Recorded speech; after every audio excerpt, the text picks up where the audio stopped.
Saludos estimados estudiantes.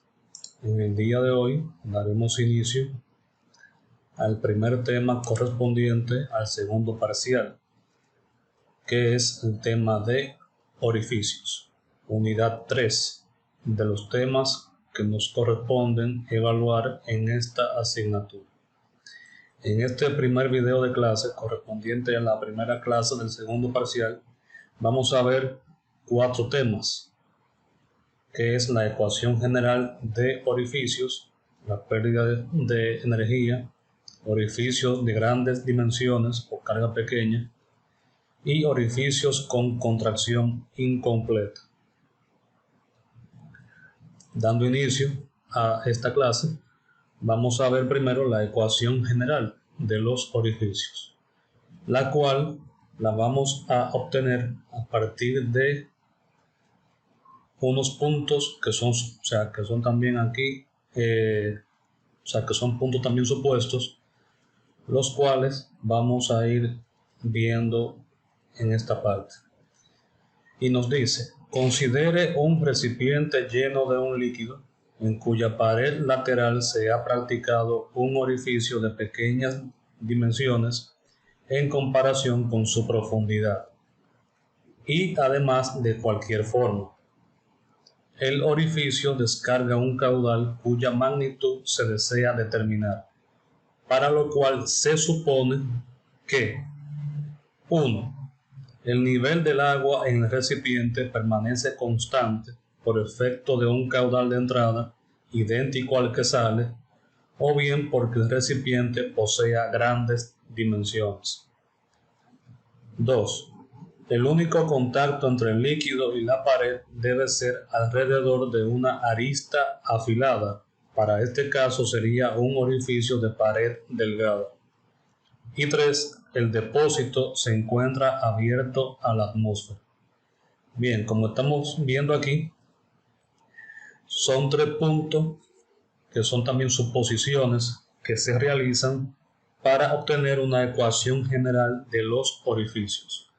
Estamos partiendo de que se tiene un depósito lleno de un líquido, en una de sus paredes se ha realizado un pequeño también orificio, y además de cualquier forma. Primero estamos partiendo de la suposición de que el nivel del agua en el recipiente permanece constante, tengo una condición estática de flujo, por efecto de que está entrando a ese depósito un caudal igual al que está saliendo, o bien porque el depósito posea un gran tamaño. Para este caso podemos también pensar en que yo tengo una presa y a esa presa yo le saco un vaso de agua. O sea, al sacar ese pequeño también volumen con relación al gran volumen que tiene la presa, no se va a percibir una variación en la superficie libre. Segundo, nos dice que el contacto entre el líquido y la pared debe ser, sobre una arista afilada, y que el depósito se encuentra abierto a la atmósfera. En esta misma imagen aquí podemos ver, ¿verdad?, esas condiciones. Tenemos una superficie abierta a la atmósfera, tenemos una superficie constante. La sección del orificio es pequeña en comparación con esta carga que vamos a llamar H. Se mide desde la superficie libre del fluido hasta el centroide de la sección del orificio. También nos dice que el único contacto entre el fluido y la pared ocurre alrededor de una arista afilada, esta parte que está aquí.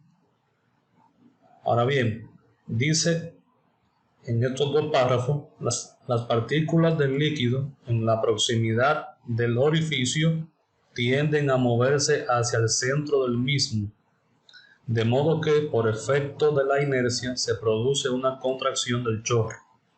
Esta sección se llama contraída y tiene un área A sub C inferior al área del orificio. Como vemos aquí en esta figura, cuando el fluido sale a través de esta sección, todo este volumen de líquido tiende a salir por esta área y todas esas partículas del líquido convergen hacia el centro de esa sección. Entonces, es por esto que la carga se mide al centroide del área. También, como sale este chorro a una velocidad muy alta,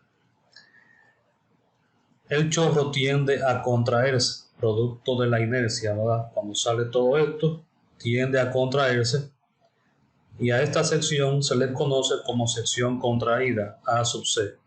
Esta sección contraída es inferior a la sección del orificio. Y dice aquí en el segundo párrafo que la sección contraída, las velocidades de las partículas son prácticamente uniformes. Fíjense que en este punto las líneas de corriente se unen, ¿verdad?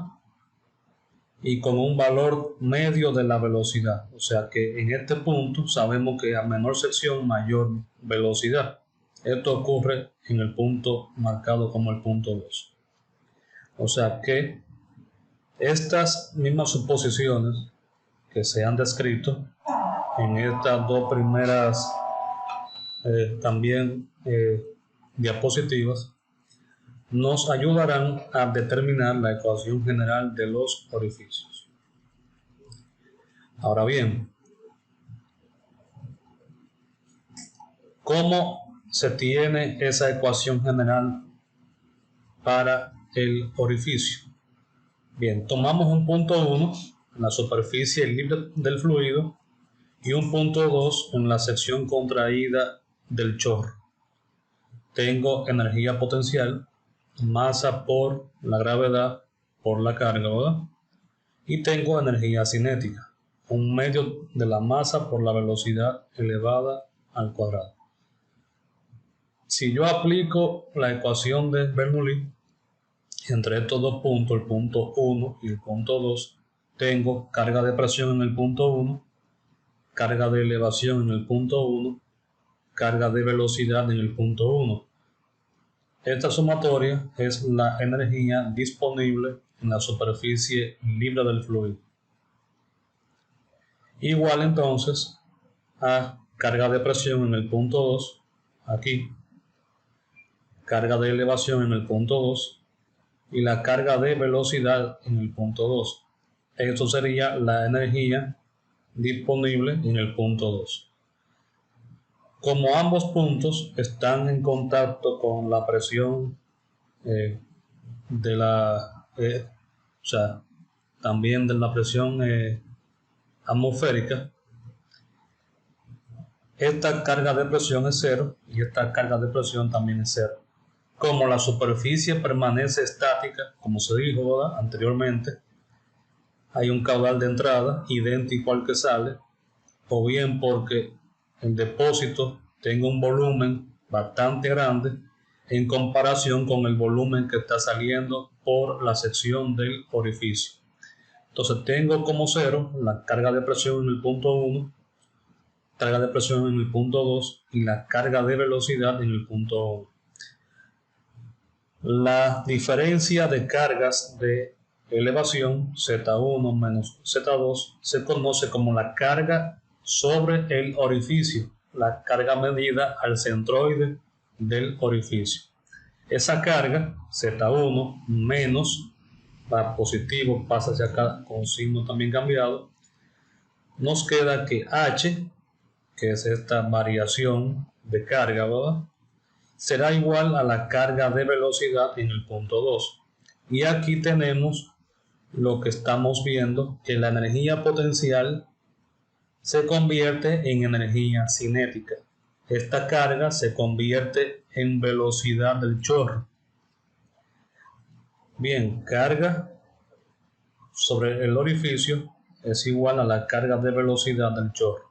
Si yo despejo la velocidad de esta ecuación, nos queda que la velocidad es igual a la raíz cuadrada de 2 por g por la carga. y a esto se le conoce como la ecuación de Torricelli. Esto es una ecuación teórica producto de aplicar la ecuación de Bernoulli. Pero como todos saben, como hay un contacto entre el fluido y la pared, hay pérdida de carga, por lo que esta ecuación debe ser afectada por un factor de corrección que lleve la velocidad teórica, calculada con esta ecuación, a una velocidad real. Entonces, eso lo vemos aquí. Entonces, como en la ecuación de Torricelli no se contempla el efecto de las pérdidas de carga, la ecuación de la velocidad del chorro debe ser ajustada con un coeficiente experimental que corrige el valor de la velocidad. Este coeficiente se llama coeficiente de velocidad y es un valor muy próximo a la unidad, a 1.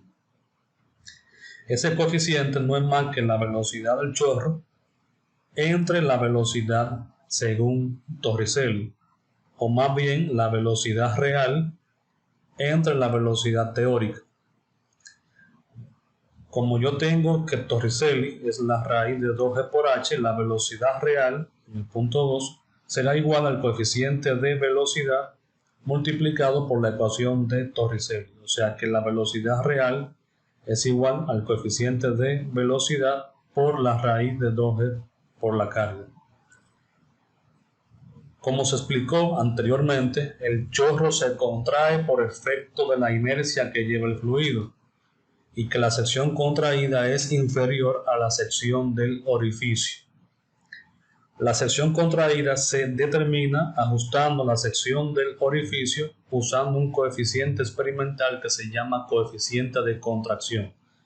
El coeficiente de contracción llamado C sub C no es más que la relación que exista entre el área contraída y el área del orificio. Este coeficiente también es un valor menor que la unidad. Recuerden que se dijo que la sección contraída es inferior a la sección del orificio, por lo que el área contraída, aquí en el punto 2, es igual a este coeficiente de contracción multiplicado por el área del orificio. Como se dijo al inicio, lo que se pretende en esta parte es determinar la magnitud del caudal. O sea que el orificio es un dispositivo que se puede utilizar para la medición de flujo. Hay también unos cuantos también equipos que se usan para la medición de flujo basados en este principio. Como sabemos, y como ya se dijo, queremos encontrar la magnitud del caudal. Sabemos que el caudal no es más que el producto de dos factores, velocidad y área. En este caso, la velocidad del chorro por el área contraída. Sabemos que la velocidad del chorro, la velocidad real, es igual al coeficiente de velocidad por la ecuación de Torricelli, la raíz de 2GH. Y que el área contraída no es más que el coeficiente de contracción por el área del orificio. Al producto del coeficiente de velocidad por el coeficiente de contracción se le conoce como coeficiente de gasto y se le llama C sub D. C sub D, coeficiente de gasto, igual al coeficiente de velocidad por el coeficiente de contracción. Por lo que finalmente la ecuación general de los orificios es igual, el caudal igual al coeficiente de gasto por el área del orificio, aquí, ¿verdad? Esta área, por la raíz de 2 veces la aceleración de la gravedad por la carga al centroide. Ahora bien, partimos que esta ecuación se logra a partir de suponer cierta condición. Esta ecuación se logró a partir de suponer que la superficie libre es constante. Un caudal de entrada igual al que sale o el volumen del depósito es lo suficientemente grande en comparación con el volumen que sale a través del orificio. También se supuso que el depósito estaba abierto a la presión también en la atmósfera. Pero ¿qué pasa si yo tengo condiciones contrarias a esa? Entonces, estamos diciendo que si las condiciones que fueron también supuestas inicialmente son otras, entonces debemos aplicar la ecuación de Bernoulli y determinarlas. O sea, hay que ver esas condiciones, cómo afectan el sistema que se está evaluando. No siempre será un depósito.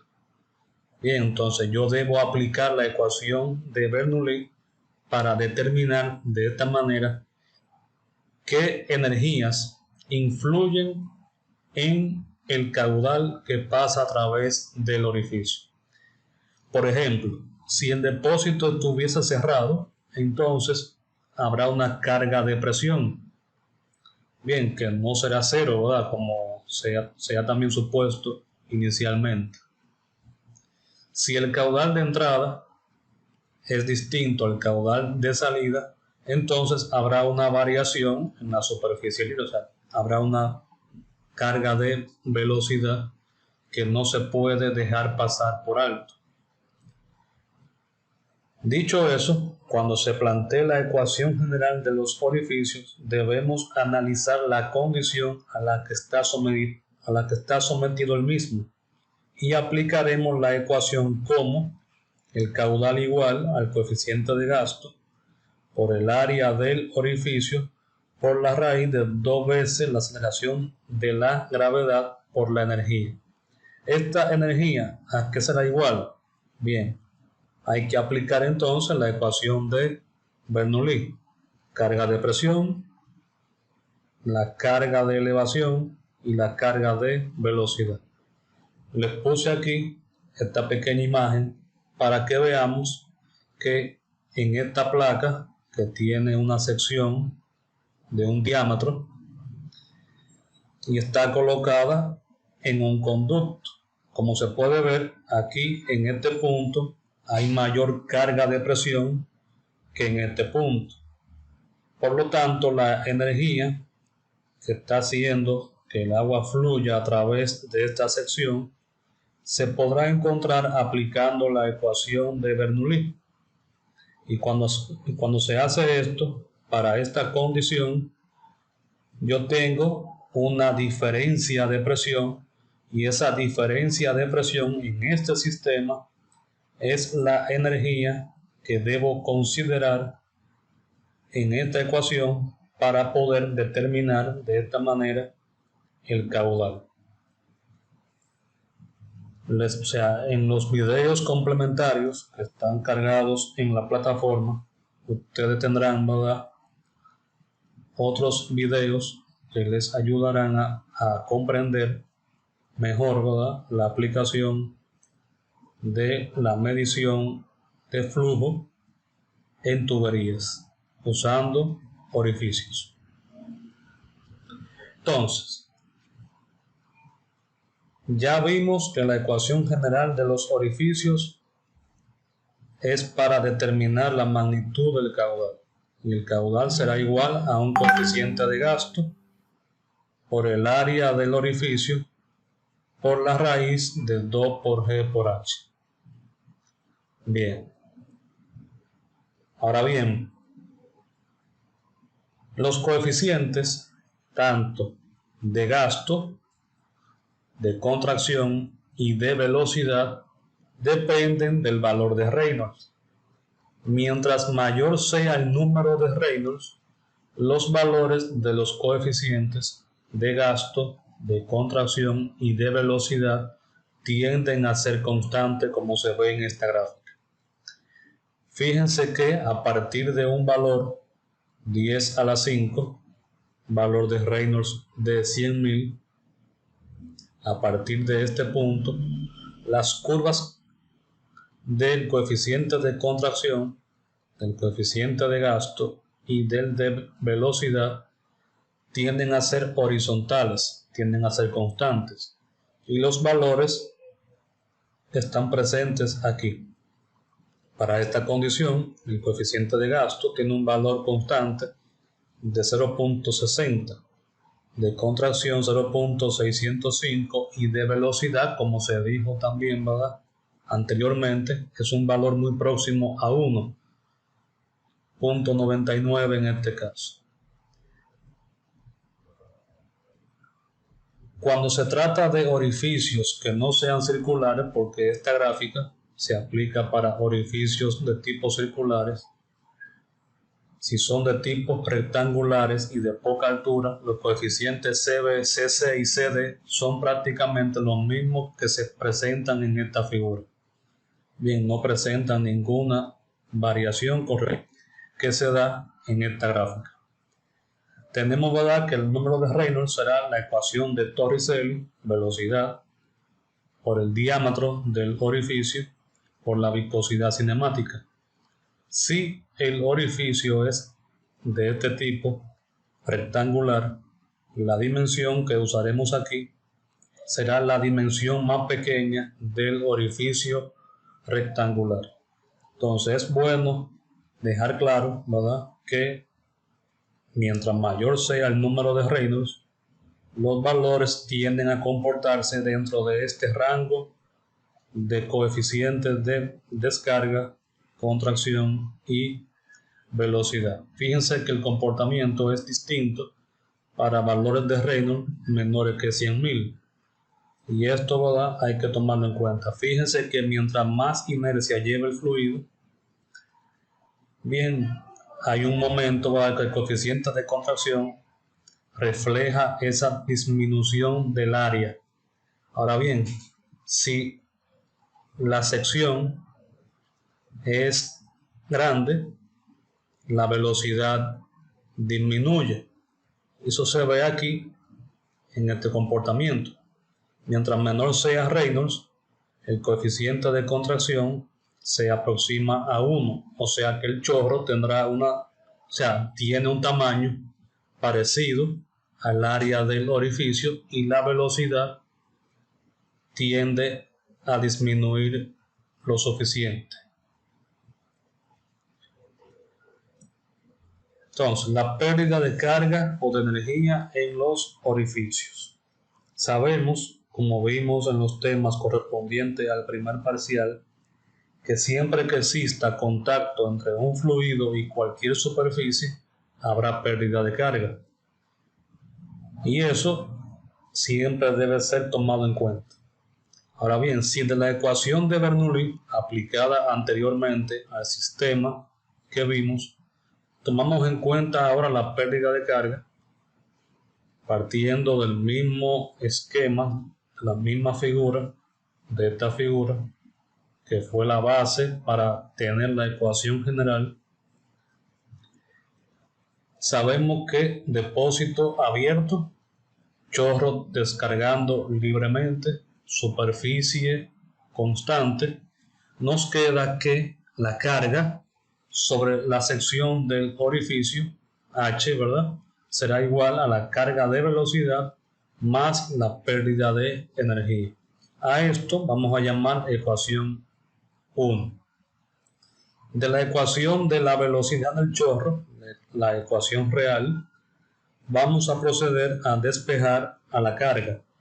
Sabemos que la velocidad real no es más que el coeficiente de velocidad, o sea, el coeficiente que ajusta la ecuación de Torricelli multiplicado por la ecuación como tal, ¿verdad?, de Torricelli, la raíz de 2G por H.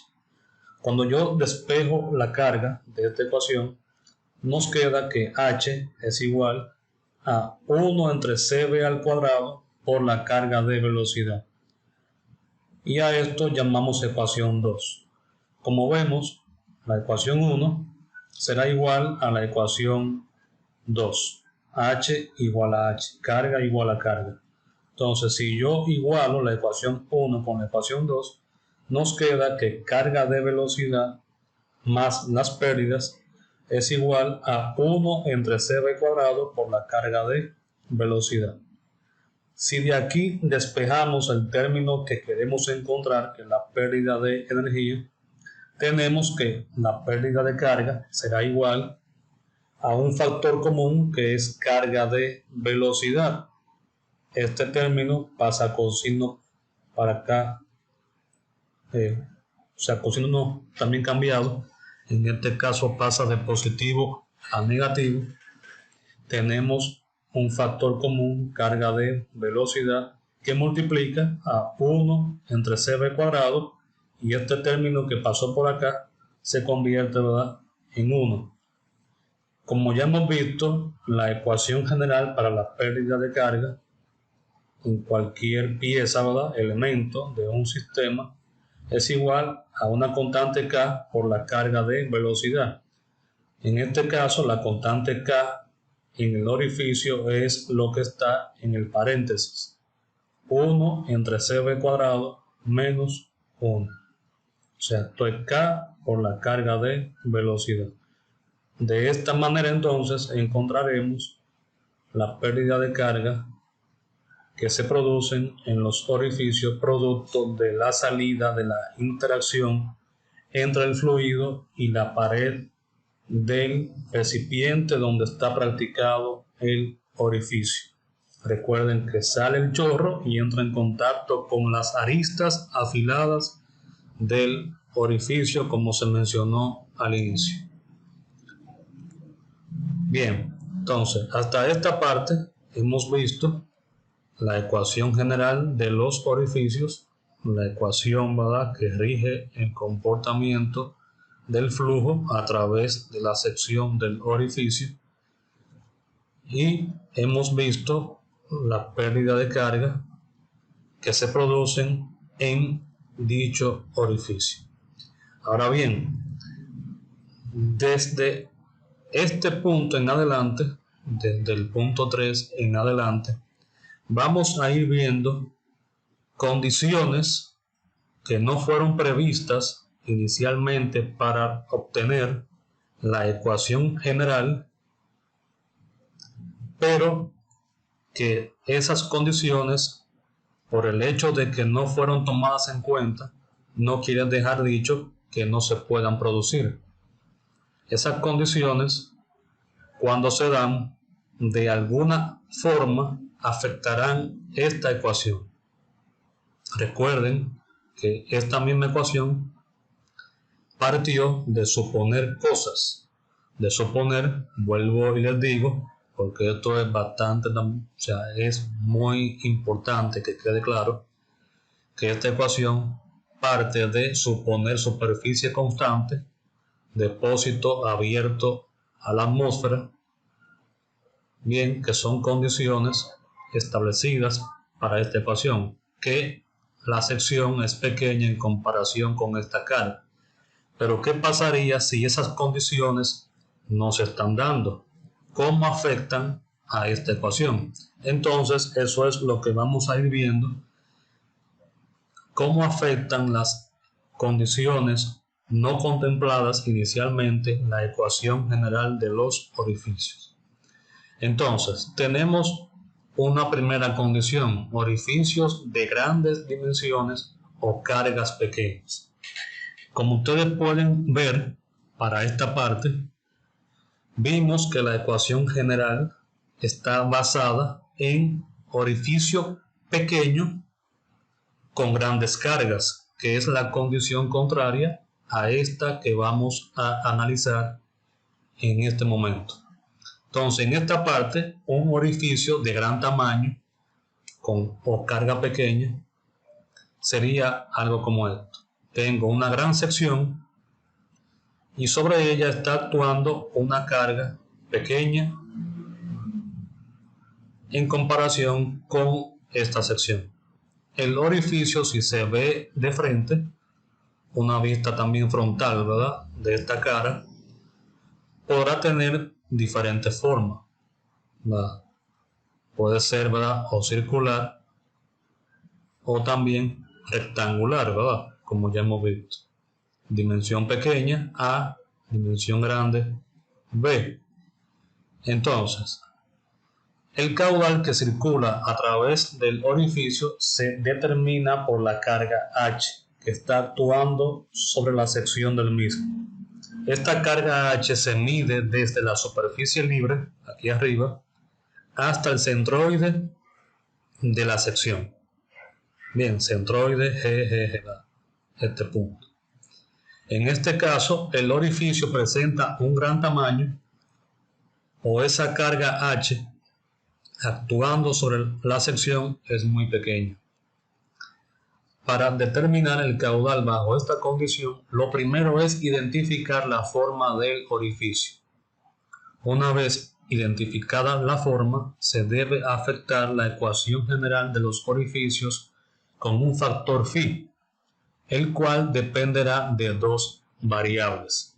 O sea, el coeficiente phi va a depender de la dimensión del orificio, ya sea diámetro o ya sea A, este lado, y segundo, de la carga que actúa sobre el orificio. O sea, va a depender de la dimensión, diámetro, A, y va a depender de la carga H medida al centroide. Ahora bien, vamos a llamar Q' al caudal que sale a través de esta sección para la condición de gran tamaño o carga pequeña. Ese Q', esta condición será igual al coeficiente phi, que va a depender de estas dos, o sea, de estos dos casos variables, ¿verdad?, que están aquí arriba, multiplicado por el caudal de la ecuación general de los orificios. O sea que el caudal bajo esta condición de gran tamaño o carga pequeña será igual a un coeficiente que ajusta la ecuación general, que es coeficiente de gasto por el área del orificio por la raíz de 2 veces G por la carga. Como les dije, este coeficiente phi, este factor phi, va a depender de la dimensión y la carga. Dimensión y la carga, o sea, la relación que exista entre la dimensión y la carga. Si el orificio es circular, el coeficiente phi, si yo lo despejo de aquí, será la Q' sobre Q. O sea, el caudal para esta condición entre el caudal para la condición inicial. Y no es más que 1 menos 1 entre 128 por D entre H elevado al cuadrado. Si el orificio es de tipo rectangular, el phi de esta condición será igual a 1 menos 1 entre el 96 por la dimensión pequeña A aquí, entre la carga elevado al cuadrado. Entonces, ¿cómo sabemos cuándo el orificio es de grandes dimensiones o carga pequeña? Entonces, para poder darle también respuesta a esta pregunta, vamos a estudiar el siguiente cuadro. Para este cuadro tenemos el valor de A entre H o la relación D entre H. Dimensión pequeña en la sección rectangular entre la carga o diámetro entre la carga. Y tenemos unos valores, unos rangos, ¿verdad?, para este valor de A entre H o de D entre H.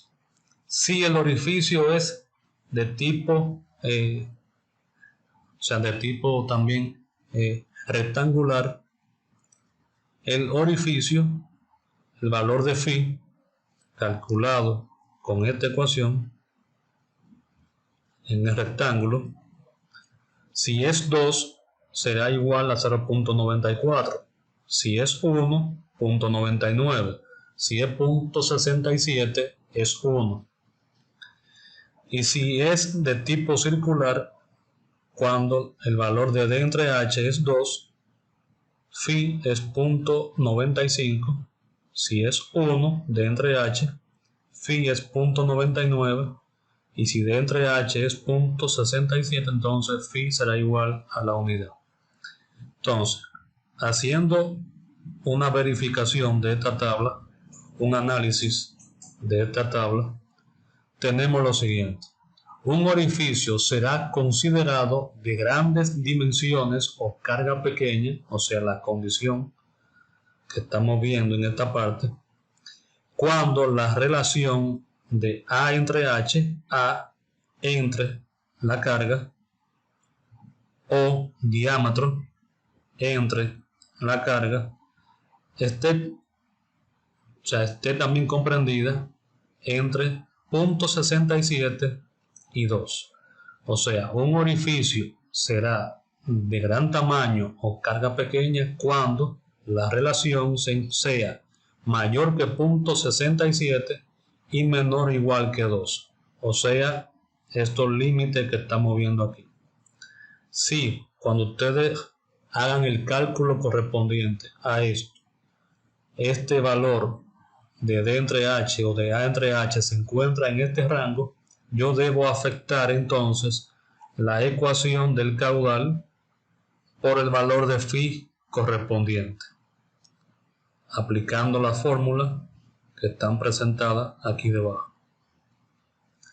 Ahora bien, un orificio será de pequeñas dimensiones o grandes cargas cuando la relación de A entre H o D entre H sea menor o igual que 0.67. Esta sería la condición descrita al inicio, ¿verdad?, bajo la cual se pudo sacar la ecuación general de los orificios. Ahora bien, ¿por qué estamos diciendo esto? Si vemos esta tabla, para valores menores o iguales que 0.67, el valor de phi es 1 en ambos casos. Si el valor de phi es 1, tenemos entonces la ecuación general de los orificios, porque este valor es 1. O sea que tengo la condición de orificio pequeño con grandes cargas. Ahora bien, cuando la relación A entre H o D entre H es mayor que 2, ya en esta condición el orificio deja de comportarse como tal y tiene un comportamiento de vertedor, ya que la descarga se realiza a superficie libre. Estamos diciendo que el límite bajo el cual la sección se comporta como un orificio es hasta el valor 2. Una vez que el valor de D entre H o A entre H supere 2, el número 2, el valor 2, estamos diciendo que la carga estaría por debajo del borde superior del orificio. ¿Qué estamos diciendo? Si yo digo que D entre H es igual a 2, estamos diciendo que la carga es el diámetro entre 2. Como la carga se mide superficie libre al centroide, el diámetro entre 2 estaría centroide hasta el radio, ¿verdad?, de medio. O sea que la superficie libre estaría justamente en este borde superior del orificio. Un orificio, para que esté funcionando como tal, debe estar totalmente sumergida la sección. ¿Qué pasa? Que cuando D entre H es mayor que 2, estamos diciendo que la superficie está descendiendo. Y en este momento, si es mayor que 2, ya la sección del orificio no estaría totalmente sumergida, sino que ya el chorro comienza a caer a lámina libre, y ese comportamiento se produce en los vertedores. Vertedores es el primer tema correspondiente al tercer parcial, ¿verdad?, a la evaluación del tercer parcial. Vamos a ver luego, ¿verdad?, cuando toque esa parte, el comportamiento de los vertedores. Entonces, en resumen, Un orificio será de gran tamaño o carga pequeña cuando el valor de D entre H o A entre H se encuentre en este rango, entre 0.67 y 2. Un orificio será de pequeñas, o sea, de grandes cargas o de un tamaño pequeño cuando A entre H o D entre H sea menor o igual que 0.67, ya que phi es 1 en estos dos casos. Y cuando A entre H o D entre H es mayor que 2, entonces tenemos vertedores. Vertedores, orificios de gran tamaño o carga pequeña, y hacia abajo orificio pequeño con grandes cargas. Bien, entonces continuando con la clase del día de hoy, tenemos por último orificios con contracción incompleta.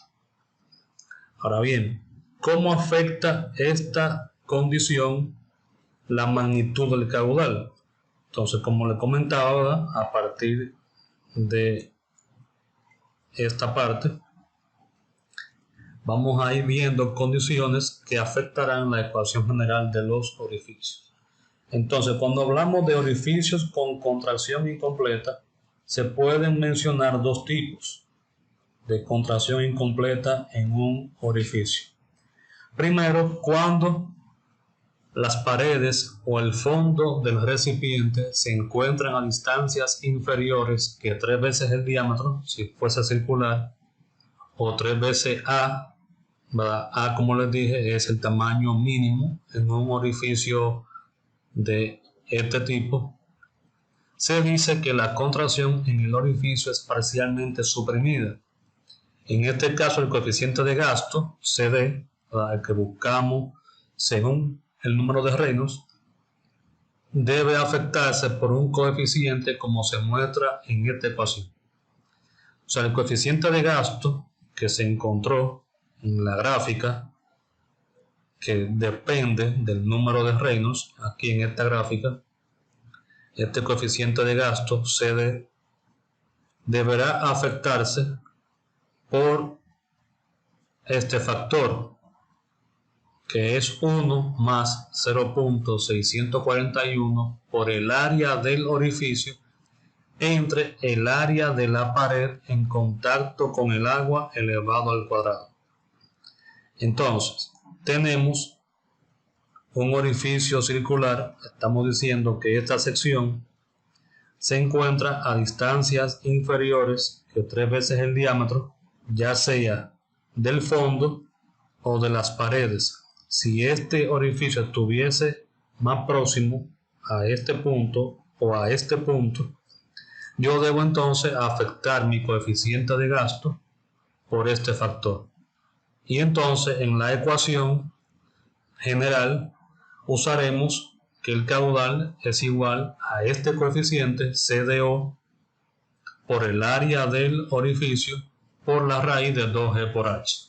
Bien, fíjense que este factor es un número mayor que 1, por lo tanto el caudal esperado para esta condición de parcialmente suprimida será superior a la condición de si el orificio estuviese a una distancia mayor que 3 veces el diámetro. Tenemos aquí la primera condición o el primer tipo de contracción incompleta. El segundo caso es cuando se llega al caso extremo en que una de las fronteras del recipiente coincide con una arista del orificio. Se dice que la contracción es suprimida en esa arista. En este caso, el orificio se apoya sobre la pared del recipiente. Los orificios, bajo las condiciones expuestas anteriormente, se estudiarán como compuertas, los cuales se van a tratar posteriormente. En este caso, ya el orificio no se encuentra a una distancia menor que 3 veces D, sino que ahora el orificio se encuentra en contacto con los límites del recipiente. de la pared, ¿verdad? Del fondo o de los lados. Entonces, en este caso se dice que la contracción es suprimida en la también arista, ¿verdad? En la arista que está en contacto con el límite del depósito de la pared. O sea, y este caso se va a estudiar como compuertas. El tema de, o sea, para este tema, en el tema también en compuertas, es el segundo tema correspondiente al segundo parcial y lo vamos a ver luego. Entonces, hasta aquí es nuestra clase del día de hoy. Recuerden que en la plataforma hay unos videos también que pueden consultar como complemento a esta clase del día de hoy. En el siguiente video de clase vamos a ver orificios con descarga sumergida, orificios de pared de tipo gruesa, orificios bajo carga que cambia, ¿verdad?, en el tiempo, y los tubos Venturi. Entonces, eso es todo por hoy. Cualquier pregunta, no duden en compartirla por los medios de comunicación que tenemos hábiles para estos fines. Pasen feliz resto de la noche. Eso es todo por hoy.